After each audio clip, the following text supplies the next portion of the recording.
कि एक सुंदर चिड़िया उसकी कुछ ही दूरी पर दौड़ती घायल अवस्था में आकर खड़ी हो गई। अगले ही पल झाड़ियों से एक लोमड़ी निकलकर चिड़िया के ठीक सामने आकर खड़ी होकर उसे घूरने लगी। लोमड़ी को देखकर चिड़िया पूरी तरह से डर गई। एक गांव में राजू नाम का एक किसान रहा करता था। राजू बहुत ही सीधा साधा और नेक इंसान था, जो हमेशा लोगों की भलाई में विश्वास करता था। एक दिन राजू अपने खेत से अपने घर वापस लौटा ही था कि तभी उसकी पत्नी मीना उससे बोली, मैं आपका ही काफी देर से इंतजार कर रही थी। क्या हुआ मीना, तुम इतनी परेशान क्यों हो? आज सुबह से रोहन ना तो कुछ खा रहा है और ना ही कुछ पी रहा है, अब बस गुमसुम लेटा हुआ है। चिंता मत करो मीना, मैं देखता हूँ क्या हुआ है रोहन को। इतना बोलकर राजू उस चारपाई के नजदीक पहुंच गया, जहां उसका 10 वर्षीय पुत्र रोहन आग बंद करके लेटा हुआ था। राजू को अपने पास देखकर 10 वर्षीय रोहन ने अपनी आंखें खोली। क्या हुआ रोहन, तुम्हारी माँ बता रही है कि तुमने सुबह से कुछ खाया पिया नहीं। अगर तुम ऐसे ही भूखे रहोगे तो तुम और ज्यादा कमजोर हो जाओगे। पिताजी, मुझे भूख नहीं लग रही और मेरे शरीर में पूरी तरह से दर्द हो रहा है। मेरा कुछ खाने पीने का मन नहीं कर रहा है। रोहन की बात सुनकर राजू की आंखों में आंसू आ गए, क्योंकि राजू का 10 वर्षीय पुत्र रोहन काफी समय से बीमार चल रहा था। राजू अपनी आंखों से आंसू पोंछते हुए बोला, चिंता मत कर रोहन, तू बिल्कुल स्वस्थ हो जाएगा। इतना बोलकर राजू अपनी पत्नी के पास आकर खड़ा हो गया। आखिर आप रोहन और मुझे कब तक झूठी तसल्ली देते रहेंगे?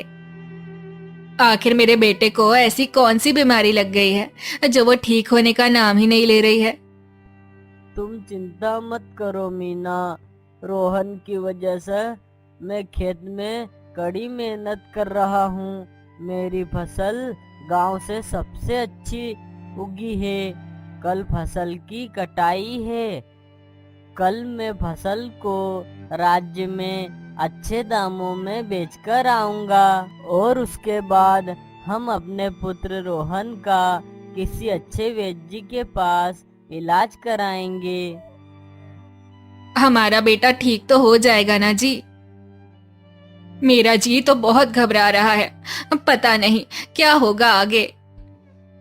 मीना, मैं हमेशा लोगों की भलाई के बारे में सोचता हूँ और बचपन से मैंने एक ही बात सीखी है, कर भला तो हो भला।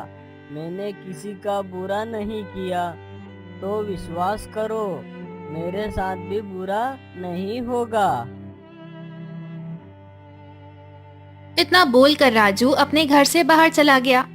कुछ देर तक राजू गहरी सोच में गुमसुम चलता हुआ एक झोपड़ी के पास खड़ा हो गया। उस झोपड़ी के बाहर एक बूढ़ा व्यक्ति बैठा हुआ था, जो कि राजू के गांव का एक बहुत बड़ा वैद्य था। वैद्य राजू की ओर देखकर बोला, क्या हुआ राजू, तुम्हारे चेहरे पर चिंता की लकीरें क्यों झलक रही है? आज मेरे पुत्र रोहन ने सुबह से कुछ खाया नहीं और मेरी पत्नी भी मुझसे पूछ रही थी कि आखिर रोहन को ऐसी कौन सी बीमारी लग गई है जो ठीक होने का नाम ही नहीं ले रही है। इतना बोलकर राजू फूट फूट कर रोते हुए वैद्य से दोबारा बोला, अब मैं अपनी पत्नी से ज्यादा दिन तक झूठ नहीं बोल पाऊंगा। राजू की बात सुनकर वैद्य कुछ देर तक गहरी सोच में गुम रहे।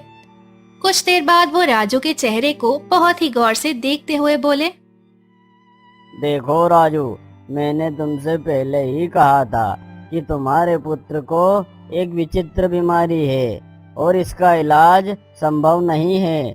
लेकिन मैं तुमसे यह नहीं कहता कि तुम इसका इलाज किसी दूसरे वैद्य से भी नहीं कराओ। माधव नगर राज्य में एक बहुत बड़े वैद्य रहते हैं जो कि मेरे भी गुरु है। तुम्हें जाकर उनसे मिलना चाहिए, परंतु वहाँ जाने से पहले तुम्हें धन का इंतजाम कर लेना चाहिए। कल मैं अपनी फसल काट कर राज्य में अच्छे दामों में बेच कर आऊँगा और फिर उसके बाद मैं अपने पुत्र को उन्हीं वैद्य जी के पास लेकर जाऊँगा जो आपके गुरु हैं। मुझे विश्वास है कि मेरा पुत्र ठीक हो जाएगा। ईश्वर करे ऐसा ही हो राजू। वैद्य की बात सुनकर राजू अपने घर की ओर लौट जाता है। अगली सुबह होते ही राजू अपने खेत की फसल कटाई के लिए अपने खेत की ओर चल पड़ता है। रास्ते में उसे गांव का एक किसान मिलता है। अरे वाह राजू, तुमने तो रातों रात अपने खेत की फसल काट ली। यह तुम क्या बोल रहे हो किशन भाई? तुम ऐसे चौंक क्यों रहे हो राजू, जैसे तुम्हें कुछ पता ही नहीं। हाँ किशन भाई, मैं तो अब जा रहा हूँ मेरे खेत की फसल काटने। पर तुम्हारा खेत तो पूरी तरह से खाली है राजू भाई। किसान की बात सुनकर राजू घबरा जाता है और दौड़ता हुआ अपने खेत में पहुंच जाता है। वो देखता है कि उसकी सारी फसल गायब हो गई है। कोई उसकी सारी फसल काट कर ले गया। राजू अपना सर पकड़कर रोने लगता है। तभी वहां मुखिया आ जाते हैं। राजू मुखिया की ओर देखकर रोते हुए बोलता है, अब मैं क्या करूं मुखिया जी? मैंने सोचा था कि इस फसल को बेचकर मैं अपने बेटे रोहन का माधव नगर राज्य के वैद्य से इलाज कराऊंगा। अब मैं क्या करूं, कुछ समझ नहीं आ रहा है। राजू, तुम्हारे खेत में से फसल कौन ले गया? क्या पता मुखिया जी, मेरे खेत में से कौन मेरी फसल चुरा ले गया। मेरा परिवार तो अब भूखों मर जाएगा। मैं क्या करूं? मैं जानता हूं कि तुम्हारा पुत्र विचित्र बीमारी से जूझ रहा है, लेकिन तुम चिंता मत करो। अगर तुम चाहो तो मैं तुम्हें जमींदार से कुछ कर्ज दिला सकता हूँ। ये सुनकर राजू अपने आंसू पोंछते हुए बोला, मुखिया जी, मैं आपका यह एहसान जिंदगी भर नहीं भूलूंगा। मेरे पुत्र का इलाज होना बहुत जरूरी है। तो फिर चलो मेरे साथ। मुखिया राजू को जमींदार के घर पर ले जाता है और जमींदार को सारी घटना बताते हुए बोलता है, जमींदार जी, राजू को इस समय धन की बहुत आवश्यकता है।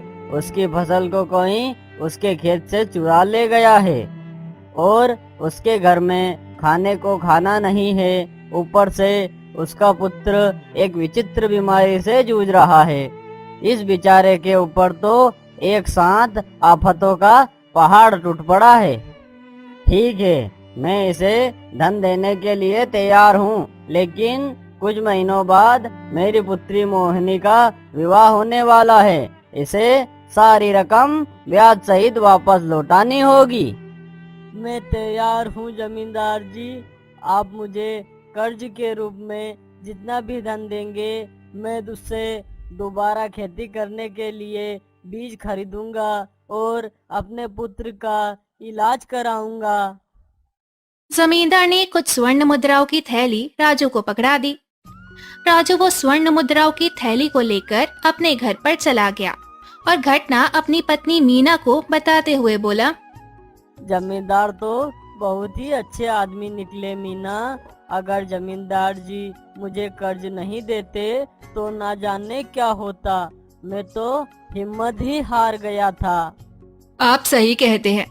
अब हमें अपने बेटे का इलाज कराने में देर नहीं करनी चाहिए। राजू उसी दिन अपनी पत्नी मीना के साथ अपने पुत्र रोहन को लेकर माधवनगर राज्य के उस बड़े वैद्य के पास चला गया। वो बूढ़ा वैद्य रोहन की जांच पड़ताल करने के बाद बड़ी ही गंभीर अवस्था में राजू की ओर देखकर बोला, मुझे क्षमा करे राजू, तुम्हारे पुत्र का इलाज असंभव है। ये सुनकर राजू और उसकी पत्नी मीना बुरी तरह घबरा गए। आप कहना क्या चाहते हैं? हम तो बड़ी उम्मीद लेकर आपके पास आए थे। राजू, कुछ विचित्र बीमारी ऐसी होती है जिनका इलाज भी बहुत विचित्र और दुर्लभ होता है। तुम्हारे पुत्र को भी ऐसा ही बीमारी है जिसका इलाज शायद ही इस संसार में हो।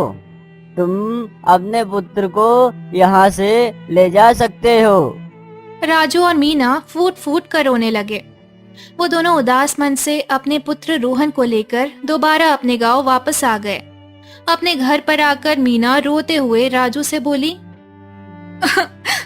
अब तो क्या हमारा पुत्र रोहन अब कभी भी सही नहीं हो पाएगा। हिम्मत मत हारो मीना, मेरा मन अभी भी कहता है कि मेरा पुत्र रोहन सही हो जाएगा। अरे केशव नगर राज्य के वैद्य ने अगर हार मान ली है तो क्या हुआ, और भी राज्य में ऊंचे वैद्य हैं। मैं दूसरे राज्य के वैद्य के पास जाऊंगा, लेकिन फिलहाल तो खेत में काम करना भी जरूरी है, क्योंकि जमींदार जी का कर्जा भी तो चुकाना है। अगले दिन राजू कुछ बीज खरीदकर अपने खेत में बोने गया ही था कि तभी वहाँ पर जमींदार अपने साथी बलिया के साथ आ पहुँचा और राजू की ओर देखकर बोला, राजू, मुझे मेरा कर्ज सूद सहित वापस चाहिए।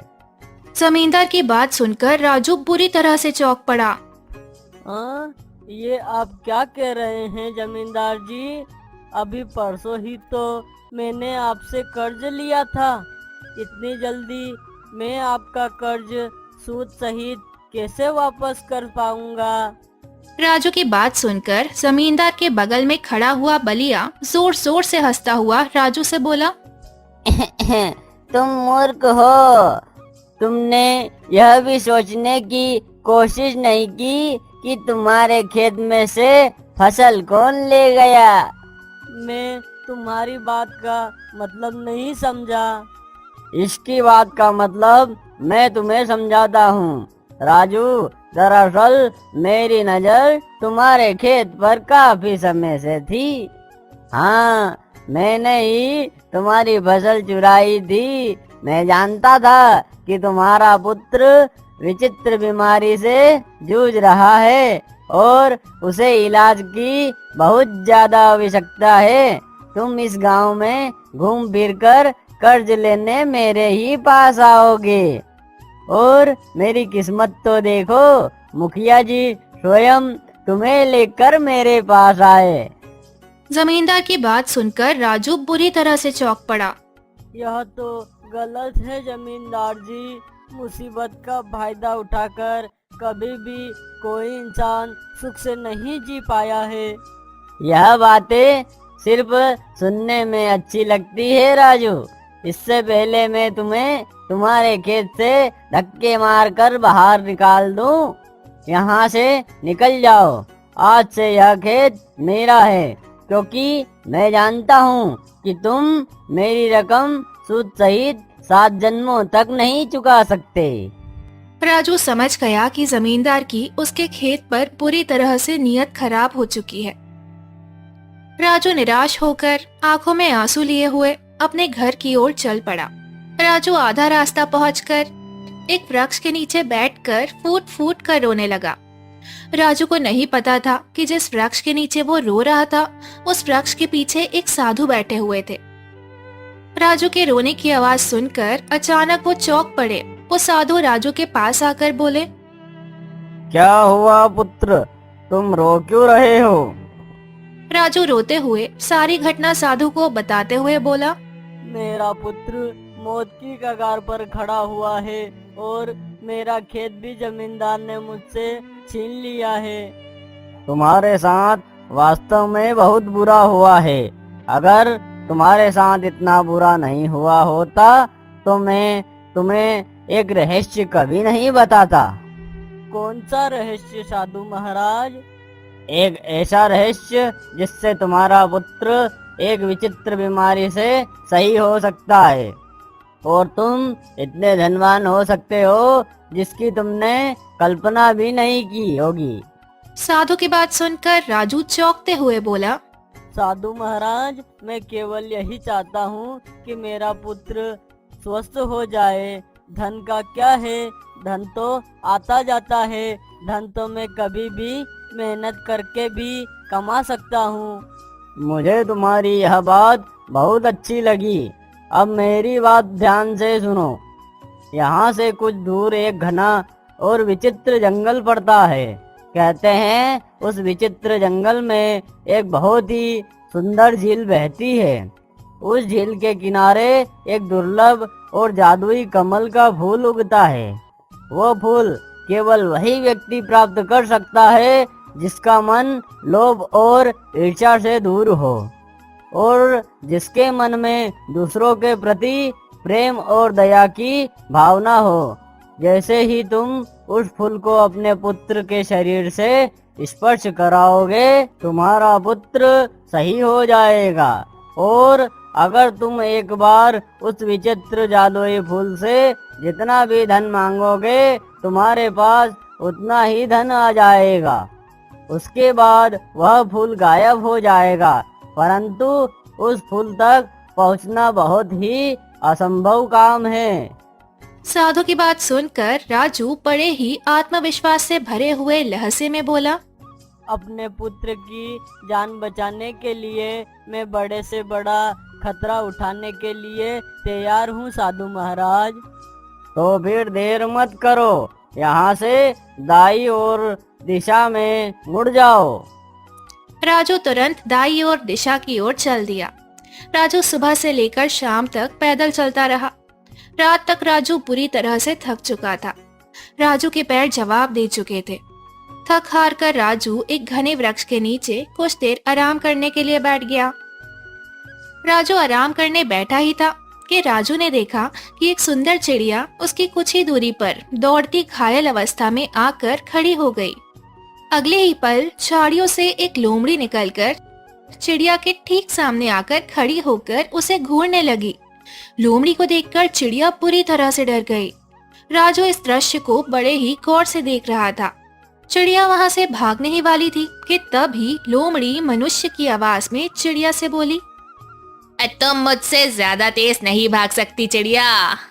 लोमड़ी के मुंह से इंसानी आवाज सुनकर राजू पूरी तरह से चौंक पड़ा। तभी चिड़िया भी इंसानी आवाज में लोमड़ी से बोली, मुझे जाने दो, मुझे मत खाओ। नहीं, मुझे बहुत जोरों की भूख लगी है, मैं तुम्हें नहीं जाने दे सकती।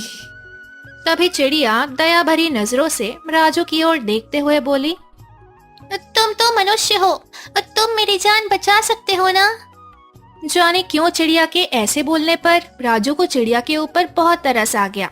राजू लोमड़ी की ओर देखकर बोला, तुम तो लोमड़ी हो, फिर तुम इंसान की आवाज में कैसे बात कर सकते हो? मैं एक मायावी लोमड़ी हूँ। अगर तुम मायावी लोमड़ी हो तो फिर यह चिड़िया भी मायावी हुआ। तुम इसे छोड़ दो। मैं इसे एक ही शर्त पर छोड़ सकती हूँ। कौन सी शर्त? इसके बदले में तुम्हें अपना भोजन बनाऊंगी। क्या तुम इसके लिए तैयार हो? लोमड़ी की बात सुनकर राजू गहरी सोच में डूब गया। कुछ देर बाद राजू लोमड़ी की ओर देखकर बोला, मुझे एक विचित्र जादुई फूल की तलाश है। उस फूल के द्वारा ही मेरे बेटे की बीमारी सही हो सकती है। मुझे थोड़ा सा समय दे दो। मुझे उस फूल को अपने घर ले जाने दो। जैसे ही मेरा बेटा ठीक होगा, मैं तुरंत यहाँ आ जाऊंगा। नहीं, अगर इस चिड़िया की जान बचाना चाहते हो तो फिर तुम्हें अभी और इसी वक्त फैसला करना होगा।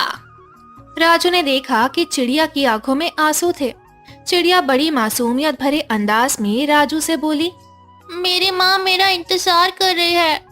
अगर मैं समय पर अपनी माँ के पास नहीं पहुँची तो उन्हें बहुत दुख होगा, और अगर उसे पता चला कि मुझे लोमड़ी खा गई तो वो जीते जी मर जाएगी। ये दुख सुनकर राजू लोमड़ी से बोला, ठीक है, तुम इस चिड़िया को जाने दो। तुम मुझे खा सकते हो। कर भला तो हो भला।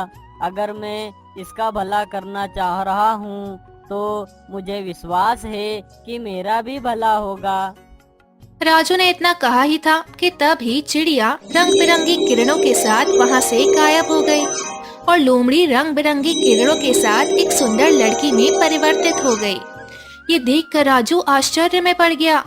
सुंदर लड़की राजू की ओर देखकर बोली, मैं वन देवी हूँ। वर्षों से मनुष्य उस विचित्र और जादुई फूल की तलाश में इस स्थान पर आते हैं। मैं उनकी इसी तरह परीक्षा लेती हूँ, परंतु तुम पहले मनुष्य हो जो इस परीक्षा में सफल हुए हो। अपनी आंखें बंद करो। कुछ क्षण के बाद जब तुम अपनी आंखें खोलोगे तो स्वयं को एक झील के पास पाओगे। तुम्हें वो जादुई कमल का फूल उस झील के किनारे खिला हुआ मिल जाएगा। उस फूल को तोड़ने के बाद अपनी आंखें बंद कर लेना। कुछ क्षण बाद जब तुम अपनी आंखें खोलोगे तो स्वयं को अपने गांव की सीमा पर पाओगे। राजू ने तुरंत अपनी आंखें बंद कर ली। कुछ क्षण के बाद जब राजू ने अपनी आंखें खोली तो उसने अपने आप को एक सुंदर झील के नजदीक पाया, जिसके किनारे एक चमकता हुआ कमल का फूल खिला हुआ था। लगता है यह वही कमल का फूल है जिसके बारे में साधु महाराज बता रहे थे। राजू ने तुरंत उस कमल के फूल को तोड़ लिया और अपनी आंखें बंद कर ली। कुछ क्षण बाद जब राजू ने अपनी आंखें खोली तो उसने अपने आप को अपने गांव की सीमा पर पाया। राजू दौड़ता हुआ अपने घर की ओर चला गया। राजू अपने घर पहुंचा ही था कि तभी उसने देखा कि राजू के घर पर जमींदार पहले से मौजूद था। जमींदार रोता हुआ बोला, मुझे क्षमा कर दो राजू, मेरे किए की सजा मिल गई है। कल रात मेरी बेटी बुरी तरह से विचित्र बीमारी में पड़ गई है। मैंने बड़े बड़े वैद्य को उसे दिखाकर देख लिया, परंतु वह ठीक नहीं हुई। वैद्य का कहना है कि वह बच नहीं सकती। अब मुझे एक नहीं बल्कि दो अर्थी का इंतजाम करना है। मेरी पत्नी मेरी बेटी से बहुत प्रेम करती है। अगर मेरी बेटी इस दुनिया में नहीं रही तो उसकी माँ भी उसकी मौत का सदमा बर्दाश्त नहीं कर सकेगी। जमींदार जी, मेरे हाथ में जो यह कमल का फूल देख रहे हो, यह एक चमत्कारी फूल है। अगर इसे अपनी बेटी के शरीर से स्पर्श करोगे तो वह बिल्कुल स्वस्थ हो जाएगी। मैं इसे विचित्र जंगल से अपने बेटे की बीमारी ठीक करने के लिए तोड़कर लाया था। तब तो तुम्हें अपने बेटे को ठीक करना चाहिए। मुझसे तुम्हारा दुख देखा नहीं जा रहा है। तभी वो फूल राजू के हाथ से गायब हो गया और रंग बिरंगी किरणों के साथ एक सुंदर पुरुष वहाँ पर प्रकट हो उठा। सुंदर पुरुष राजू की ओर देखकर बोला, तुम वास्तव में मन के सच्चे इंसान हो। राजू, तुम्हारे कारण मैं आज श्राप से मुक्त हो गया। तुम जिस झील के किनारे से यह कमल का पुष्प तोड़कर लाए थे, मैं एक दिन साधु की साधना को भंग कर बैठा था। साधु ने क्रोध में आकर मुझे श्राप दे दिया और मैं कमल के पुष्प में परिवर्तित हो गया। कुछ देर बाद साधु को मुझ पर दया आ गई और उसने मुझसे कहा कि जब भी कोई व्यक्ति जिसका मन सोने की तरह शुद्ध होगा तुझे तोड़ेगा तो तू श्राप से मुक्त हो जाएगा। तुमने मुझे श्राप से मुक्त किया है राजू, मांगो, क्या मांगना चाहते हो? पहले तो मैं यह चाहता था कि मेरे बेटे की बीमारी सही हो जाए, परंतु अब मैं चाहता हूँ कि जमींदार जी की बेटी की भी बीमारी सही हो जाए। तुम इससे अधिक और भी कुछ मांग सकते हो। बस मैं यही चाहता हूँ कि मैं जीवन भर स्वस्थ रहूँ, क्योंकि मनुष्य का असली धन स्वस्थ होता है। ठीक है राजू, ऐसा ही होगा। इतना बोलकर वो सुंदर पुरुष वहाँ से गायब हो गया और राजू की बेटी ठीक हो गई। जमींदार राजू की ओर देखकर बोला, मुझे माफ कर दो राजू, मैंने तुम्हारे साथ कितना गलत किया, उसके बाद भी तुमने मेरी मदद की। मैं तुम्हारा खेत तुम्हें वापस करता हूँ और तुम्हें दिया हुआ कर्ज भी माफ करता हूँ।